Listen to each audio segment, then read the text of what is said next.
Welcome to the Whole Leader podcast, a space for leaders seeking something deeper than success. I'm Richard Britton. After years of building businesses, I found myself looking for something more meaningful than growth alone.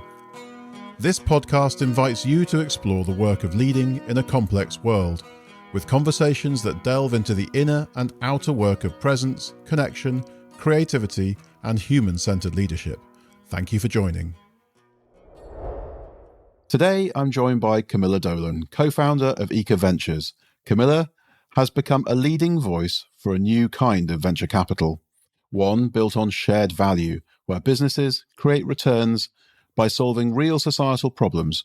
At Eka, that means backing founders tackling systemic change in sustainable consumption and consumer health, with a particular focus on areas that have been overlooked or underserved, like women's health. Her work is about proving that the companies shaping a better future can also become the category leaders of tomorrow. Welcome, Camilla. Thank you, Richard. It's great to be here. Great to have you on The Whole Leader.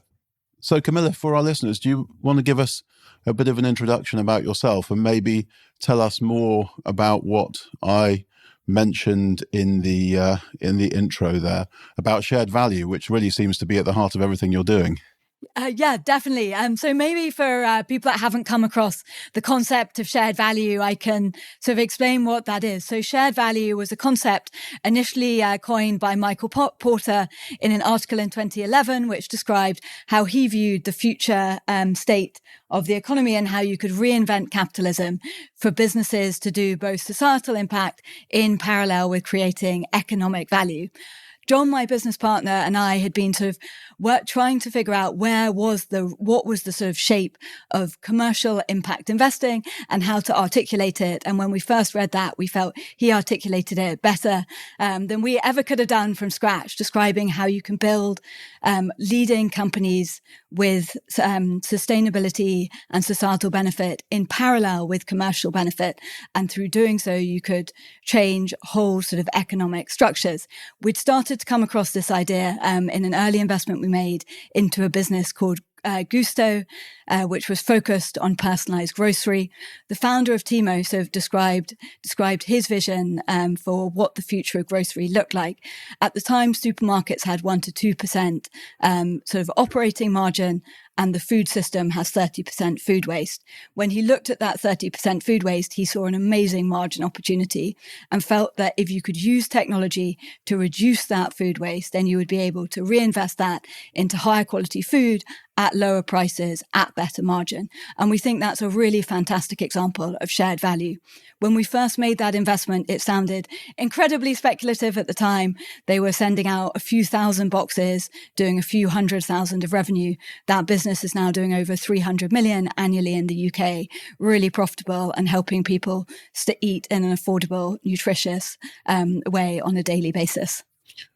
What a remarkable story, and such a positive one, you know, when you think about how we need to change so many of the systems that we live in. And that's just a really practical, great example of it happening. And as you say, the notion of shared value starts to make a really, I guess, clear statement as to how those things can be achieved. And I guess they're most commonly achieved, those things start through entrepreneurs with a vision, and that's something that's close to your heart. If we kind of wind back to the start, you've been an entrepreneur, from what I've read, for quite a long time. I mean, even before you started your university studies, you were an entrepreneur. Is that right? Yeah, that is right. Wow, that is pulling up the archives. But that's definitely right. I guess I come from a family of entrepreneurs. So my father left school at 15, started work initially as a tailor, and then has been through many different industries. And my mother was an artist. So for me, the sort of expectation wasn't to go to university, and originally started building a sort of small business, buying and selling horses. And then at some point sort of recognized that I really wanted to build a bigger business and be part of a larger structural change. And that led me to go to university, which I am eternally grateful for. You were actually a horse trader. I was actually a horse trader for my sins and learned a huge amount through that experience, which I look on very for a favourite. How do you make a good margin on a horse? What do you look for? Well, that's good question. So actually, very much like entrepreneurship, I think one of the things I definitely learned is that you can't be right every time. So I probably sold around 40 horses during my teenage years. And I would say for every 4 we bought, 3 we would sell at a really great profit margin, and 1 we would sell at a loss. And that's definitely something I've taken into my sort of thinking around investing in companies as well. I was chatting to my sales director where I work this week about entrepreneurship, and he was giving me his kind of view on what entrepreneurship was, and he said something which I quite liked, which he said it's the magic of creating order from chaos, which you can take in lots of ways. I'd be really interested in what you think is in the DNA of a great entrepreneur. Yeah, it's a really fantastic question. It's something we're constantly sort of asking ourselves.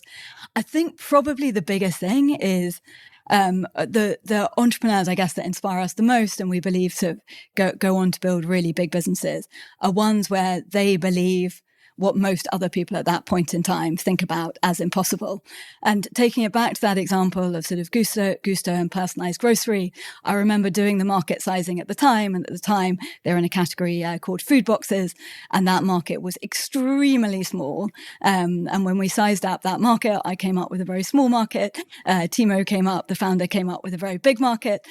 Today, the market is infinitely bigger than my market size. And he reminds me of that regularly. But I think it's that power to believe and see things other people can't see. And then the resilience and the consistency to drive delivery behind that, even during periods that are tough, which they always are at some point in the journey.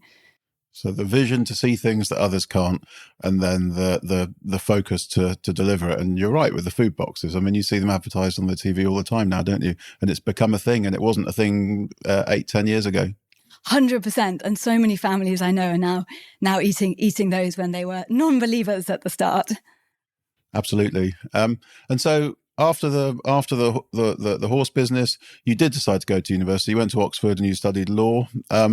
What was in your thinking then? Often when people choose law, it's because they're thinking about how they can make a positive impact. Was that on your mind? What was going on for you?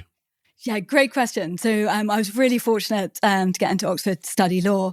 And really, I sort of wanted to study law as I saw that as the foundation of both business and then how society operates.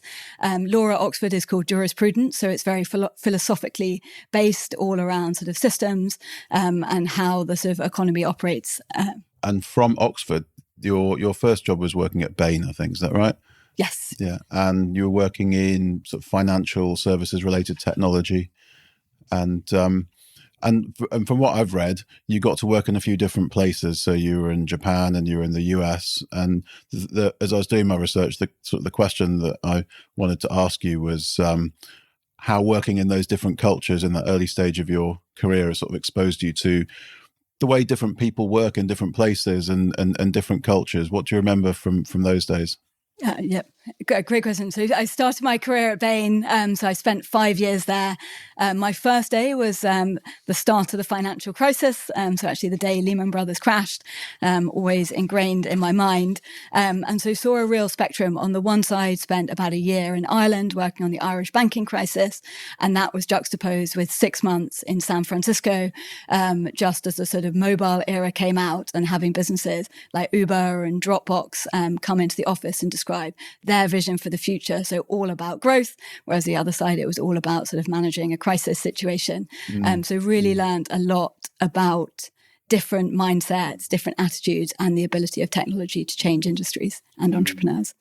I can imagine that felt very strange being in those very different places and those different worlds. And I remember what was happening to Ireland during the banking crisis and had some exposure to Silicon Valley at the time, and they had their minds on very different things. And I think I've heard you speak publicly before about that exposure to the banking crisis, and that's how I think you started to form some of your views on things that needed to change. Is that right?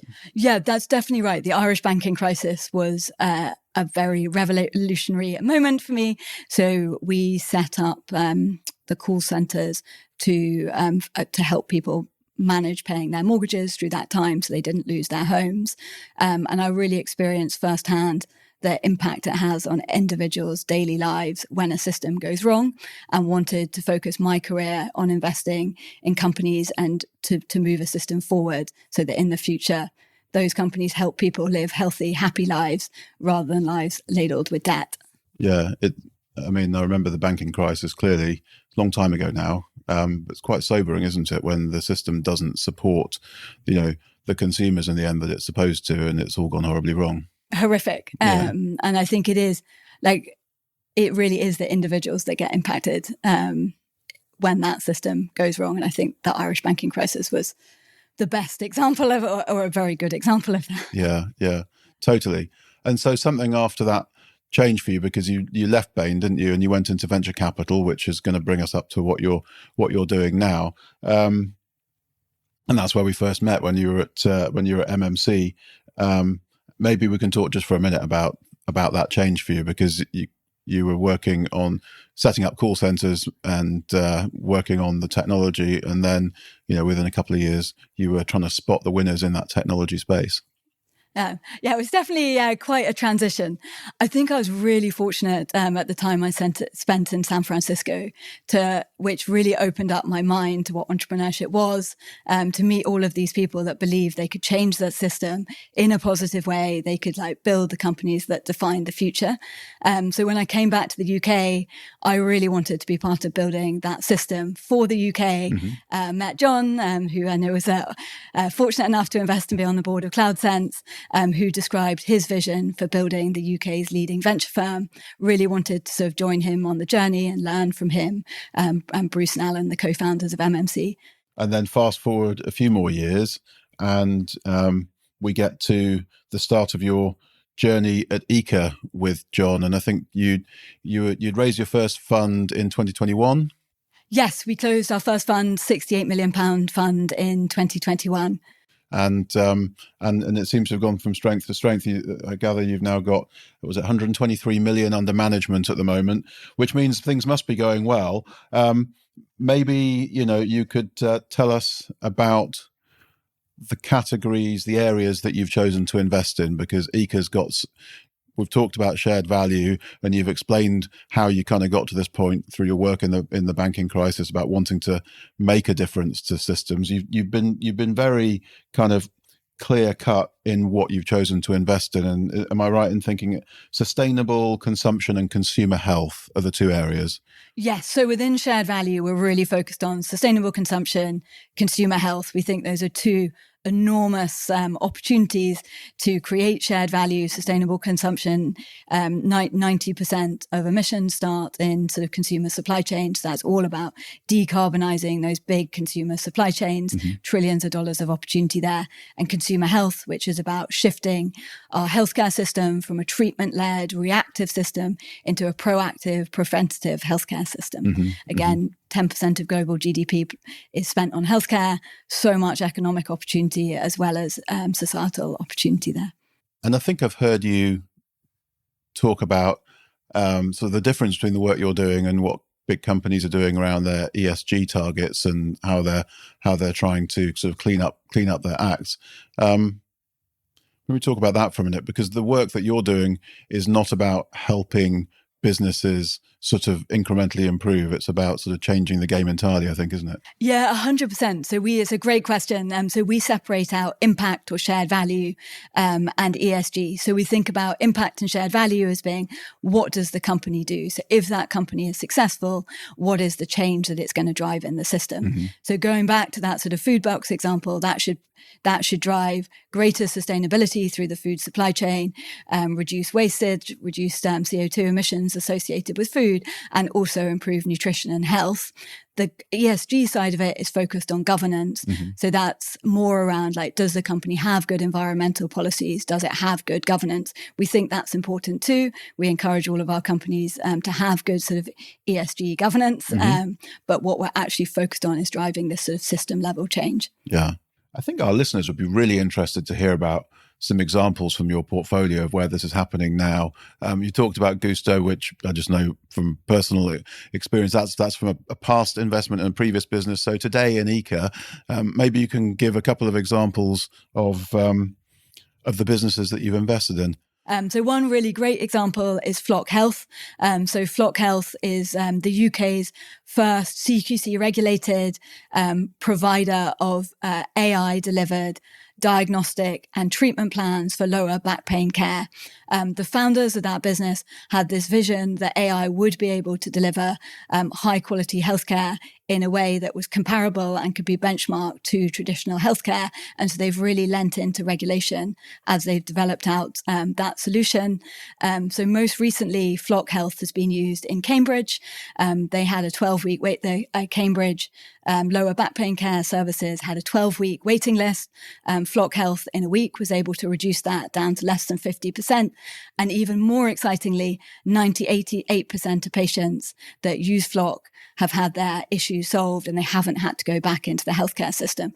So we think these types of technologies and these types of solutions really have the ability to improve lives, improve healthcare outcomes, and do that in a really low cost, affordable and accessible way. And we hear so many sort of worries and negatives about AI. It's just super to hear it offering some real positive benefits. And I think in the space you're talking about, it's really interesting because lower back pain is one area that I suppose there's so many different things going on that people try. It's almost like there's not an obvious, if you've got an eyesight problem, you go for an eye test and you get some glasses. Lower back pain, people go and see a physio, they go and see a chiropractor, they see an osteopath, they go and see a spinal surgeon. And to be honest, the amount of options of things to do probably vast, and AI might be a great way of kind of pulling out the best bits of all of them. It's amazing. I think so Flock does both the diagnostics and the treatment. And within their diagnostics, there's a segment of patients, as you were saying, that where those patients aren't suitable for sort of AI delivered treatment because they have something that requires a sort of surgical intervention. And their AI has flagged up scenarios where that individual needs to get urgent treatment. And they've actually stopped somebody being paralyzed through flagging that up in a scenario where they wouldn't have otherwise had access to healthcare. So it's really exciting, the power that AI has to change the healthcare system, delivering higher quality outcomes at a lower cost. Well, I think all of our listeners are going to be kind of warmed up now, and having heard about one example from your portfolio that's doing something really interesting, maybe you'd like to share another. Yeah, we really we're delighted to share another one in the sustainable consumption space. One of our really early investments is a business called Hived. So Hived saw that there was a huge increase in parcels being delivered to people's doors because of the rise of e-commerce, but the infrastructure behind that has really negative air pollution and CO2 sort of emission profile. And so they set out to solve that. So Hived delivers last mile logistics, fully green and electric fleet, fully optimized delivery. And really incredibly, they have the best customer service and the best net promoter scores out there because they started with a consumer first mindset to doing that. That business has since raised a Series B, scaling exceptionally fast and working with some of the UK's leading brands. And I think those leading brands are maybe more used to traditional retailing before the shift to doorstep delivery and everyone using kind of online purchasing. And so I guess introducing partners like Hive to the mix allows them to transform and modernize their businesses. I think that's what they're most excited about. I think the combination, it comes back to that shared value sort of aspect, the combination of both decarbonizing their supply chains whilst driving higher quality end consumer experiences through a better quality delivery is really where the magic sits in Hive. And that's enabled by extremely smart application of technology and AI in the background, which allows that real-time optimization. And there's one other business which I was going to bring up, Camilla, because it's already been sort of publicly announced. You've been running your fund since 2021, but you've actually already had a great result with Runner, haven't you? Thank you, Richard. So Runner is a running training app. We first invested in that business in 2022. And why we were so excited about it is it helped people learn to run safely, and then it helped people get obsessed with that sort of habit. It was growing exceptionally fast as it was like driving this movement behind that. So since we invested, that business has scaled exceptionally, and we've recently sold it to Strava. And I think this is a really great example of where the shared value thesis is able to drive sort of economic value. And it's great to have a sort of proof point around that early in the fund's life cycle. Yeah, absolutely. And what a result with Strava. I mean, that's the kind of best in class consumer exercise app that's out there. So, what an outcome for that whole team. They must have all been really delighted by it. Yeah, I think the team are really delighted. I think they're particularly delighted around combining with Strava to continue to expand the impact and to bring safe running to people globally all around the world. Brilliant. Let's go on and talk a little bit about Eka. All of these great values that you're seeing in your portfolio, I'm imagining you're bringing these things into your own business, and venture capital hasn't always had the best of reputations. Maybe you could talk to us about what you're doing in the culture of your own business to make it sort of the right place for what's happening right now and the changes you're bringing about. It's a great question, and one we very, very rarely get asked about. So I guess when John and I sort of set up Eka, we really thought about the type of fund that we wanted to set up and the type of people we wanted to work with. So as an investment fund, we have a range of different stakeholders. So we have the investors that invest in our fund. We have the entrepreneurs that we're lucky enough to invest into. And then we have our sort of own team and the wider sort of ecosystem. So we thought about on each of those dimensions, how did we think about ensuring that that was most aligned with the sort of shared value concept?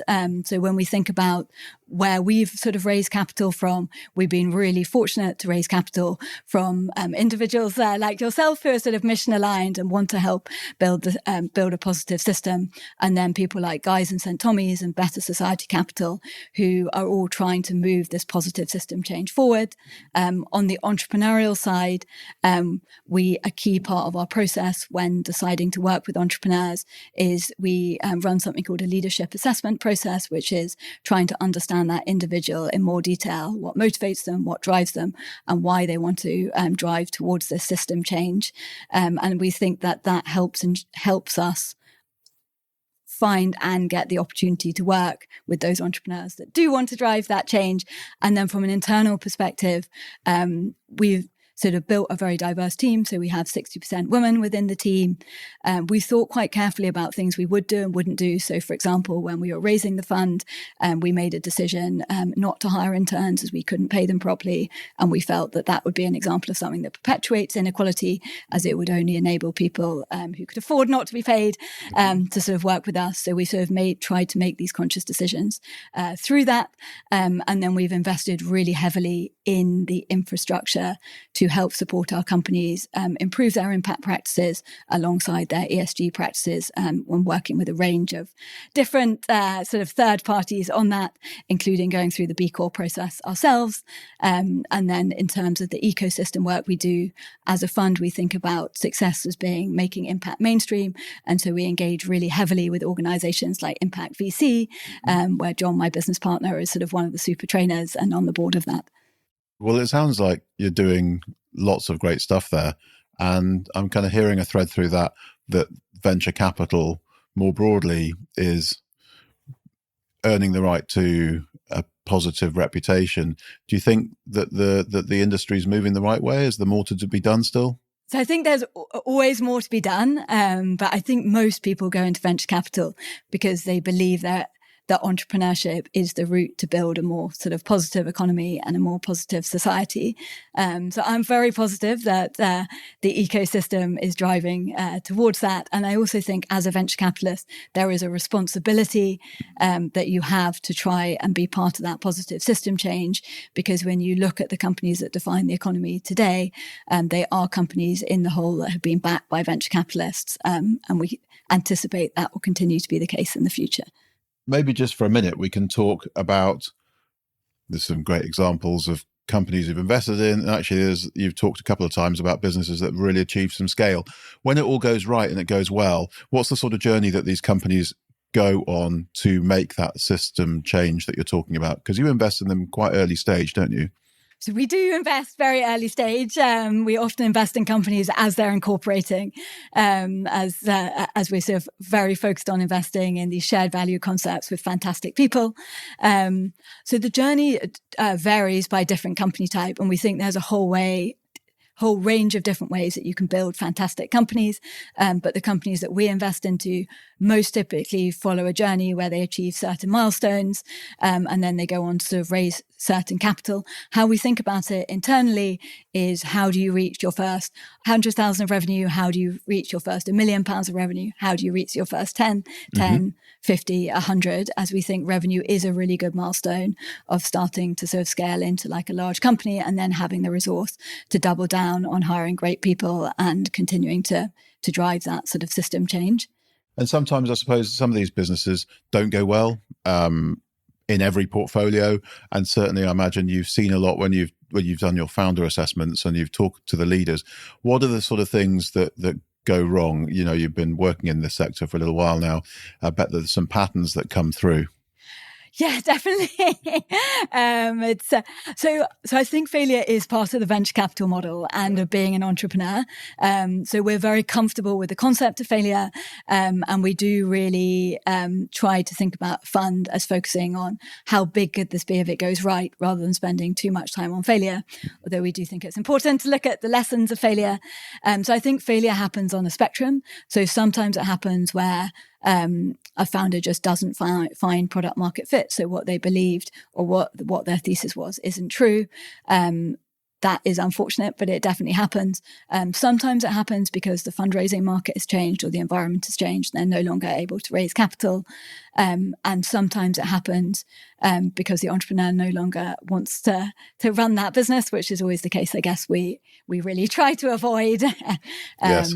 But, you know, I think in the best case, often those companies find a different home where they're able to continue to scale. And in the worst case, they unfortunately end up in administration. Yeah. Well, I guess, you know, all these things happen and you get to see the good and the bad. And as you say, in your space, failure is part of the model. So it's helpful just to hear some of those things.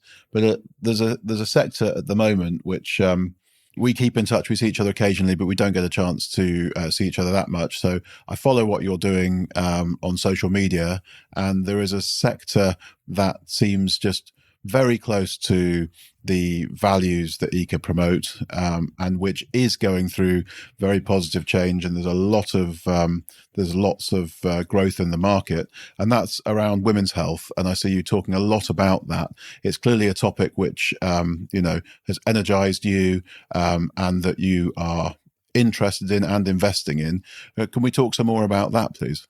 Definitely. So women's health is a really key investment theme for us. We first sort of wrote our sort of initial thesis on it as we were raising the fund in 2020. So when you look at the data, women live in bad health for 25% more of their time than men. The World Health Organization believes it's $1 trillion opportunity by 2040. And the real reason behind, we believe a lot of the reason behind that is that the healthcare system has traditionally not incorporated women's health into their data. So clinical trials up until the sort of early 2000s often only were run on men. So women just weren't included in those clinical trials. Often that was because the pharmaceutical companies were concerned about the impact of hormones and the drugs wouldn't work. Really, really crazy. You're running a clinical study. You know these drugs aren't going to work on women, so you just run a clinical trial with men. But the result of this is we think the technology is now good enough. There's entrepreneurs in the market that want to change this, and that runs across the whole spectrum of a woman's life, from very early care all the way through to elderly care. And we would like to invest across that whole spectrum. In Fund 1, we made one investment in the space into a business called Jude, which is focused on incontinence. Crazy stat that I didn't know until I started looking at the space is 1 in 3 women globally experience incontinence at some point in their life. And there's virtually no solution for that. And so Jude set out to solve that. They have one sort of hero product at the moment, which is a supplement that helps people sort of manage their incontinence. Incredible results, already impacting tens of thousands of women in the UK in a positive way. Hearing the story is a terrible story, and you know it shouldn't have happened, but you can kind of almost chart back and see that happening, can't you? If you go back and look at the scientists of old and all the way through history, it's always men, and always has been, and making very kind of male-oriented decisions. And it sounds like it's gone on far too long. But you're now starting to make a difference, and starting to ensure that the funds are flowing towards understanding how the female body quite obviously works very different from a male body, produces children, and all of the additional medical dimensions to that. And so that was your first investment at Jude. But there have been many more, haven't there? There have been many more. And actually, we're so in 2025, we will have made 3 new investments in women's health, 2 of which we've announced and we can talk about, and 1 focused on endometriosis, which we can't yet. But we're so excited. I think the quality of entrepreneurs coming out and trying to solve this problem is absolutely extraordinary. So we've made 1 investment into a business called Ditto Daily, founded by a PhD nutritionist called Alice, and her key insight was there's been an increasing body of academic research over the last 10 years into women's health, but none of that has yet been translated into products that people can buy. And so they can't actually access the benefit of this research. And her vision was to translate that research into products that people can buy. Their first product launched in April of this year is called Ditto Daily. It's a menstrual health supplement that helps people manage their menstrual pain. Eka just ran a survey of 1,000 women in the UK, and they found of women who are sort of menstruating, over 80% have experienced pain. 70% of women are buying painkillers on a monthly basis. Many of the problems associated with period pain can actually be solved through nutrition, and the very early clinical study data from Ditto shows this. So we're super excited about that business and the potential it has to improve women's daily lives. And so you're saying that rather than needing to put painkillers into their bodies, and painkillers obviously have downsides too, that more natural nutrition-based answers are out there. 100%. So having the right sort of nutritional balance of nutrients can help alleviate many of these symptoms, and do that in a way that's more effective than painkillers. So we're super excited about the potential for that. Is this becoming a big market then now? Are there investors waking up to this and starting to back these companies? So I would say it's early from a sort of overall fundraising perspective, but I think that it is a big market from a consumer perspective. Sure. So I think half the world population, no really good solutions. Yeah. So I think for products and services that come out and are efficacious, though, they're going to be able to build really large revenue, profitable companies, and that will enable access to funding. So we invested in Ditto about 8 weeks ago. That business has already grown 100% since then. And I think those numbers start to get other investors excited that may be less mission-led, but are definitely economically led. Yeah, absolutely. And you said there were a couple that you've invested in this year that you can talk about. Yes. So the second investment that we've made is into a business called Hester Health. Hester has 2 incredible co-founders, a Dr. Sajisa, who is an OB/GYN doctor and healthcare influencer focused on maternal health, and Amanda Couples, who most recently was the MD of Airbnb in the UK and Europe. And they've come together to build a platform to improve women's health over their full lifespan. They've started by developing a product focused on postpartum care, in particular focused on postnatal depression, which is a really large problem that's underserved by the existing healthcare services within the UK, although the government has recognised that that needs to change. Yeah. And that's the point in time for most women where their healthcare starts to diverge the most from men. We're really excited about the potential of that business. And you hear lots of stories of